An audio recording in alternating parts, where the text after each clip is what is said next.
Maka terdengarlah keluhan yang keras dari rakyat dan juga dari pihak para istri terhadap sesama orang Yahudi.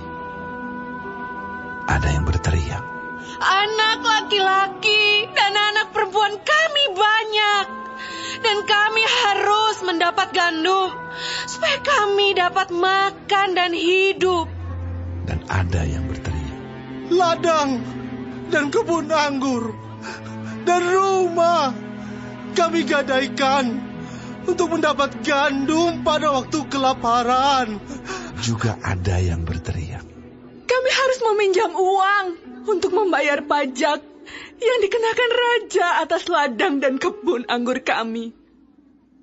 Sekarang, walaupun kami ini sedarah sedaging dengan saudara-saudara sebangsa kami, dan anak-anak kami sama dengan anak-anak mereka, namun kami terpaksa membiarkan anak-anak lelaki dan anak-anak perempuan kami menjadi budak. Dan sudah beberapa anak perempuan kami harus membiarkan diri dimiliki orang.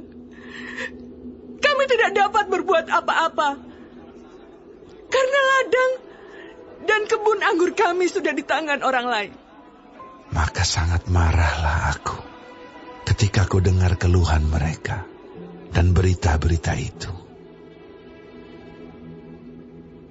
Setelah berpikir masak-masak, aku menggugat para pemuka dan para penguasa.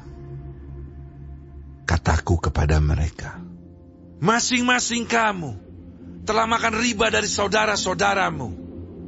Lalu kuadakan terhadap mereka suatu sidang jemaah yang besar. Berkatalah aku kepada mereka, kami selalu berusaha sedapat-dapatnya untuk menebus sesama orang Yahudi yang dijual kepada bangsa-bangsa lain. Tetapi kamu ini justru menjual saudara-saudaramu supaya mereka dibeli lagi oleh kami. Mereka berdiam diri karena tidak dapat membantah.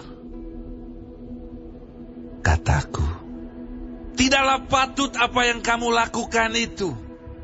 Bukankah kamu harus berlaku dengan takut akan Allah kita untuk menghindarkan diri dari cercaan bangsa-bangsa lain, musuh-musuh kita? Juga aku dan saudara-saudaraku dan anak buahku telah membungakan uang dan gandum pada mereka. Biarlah kita hapuskan hutang mereka itu.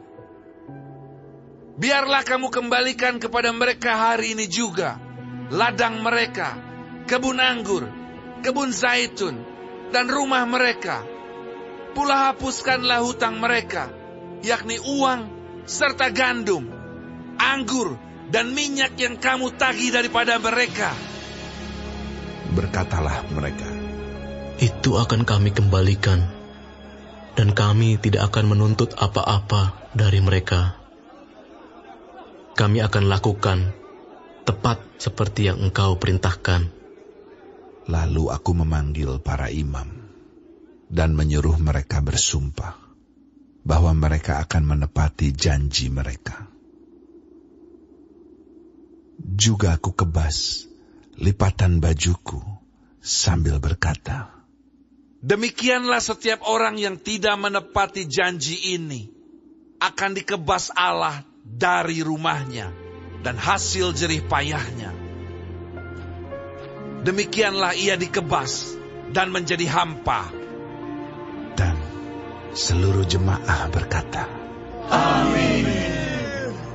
Lalu memuji-muji Tuhan. Maka rakyat berbuat sesuai dengan janji itu.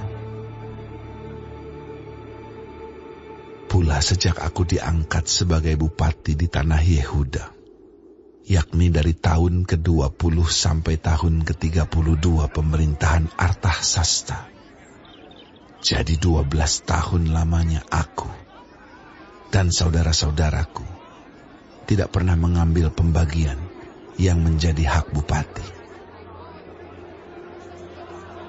Tetapi para bupati yang sebelumnya, yang mendahului aku, sangat memberatkan beban rakyat bupati-bupati itu mengambil dari mereka 40 shikal perak sehari untuk bahan makanan dan anggur.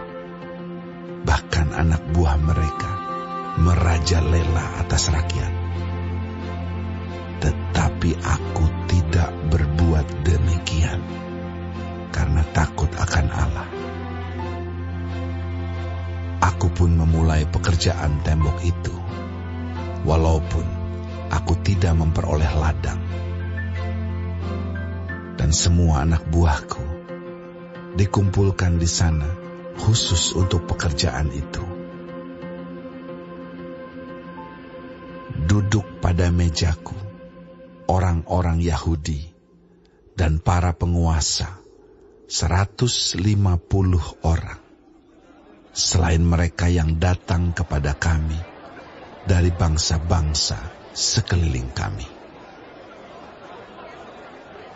Yang disediakan sehari atas tanggunganku ialah seekor lembu, 6 ekor kambing domba yang terpilih, dan beberapa ekor unggas, dan bermacam-macam anggur dengan berlimpah-limpah setiap 10 hari.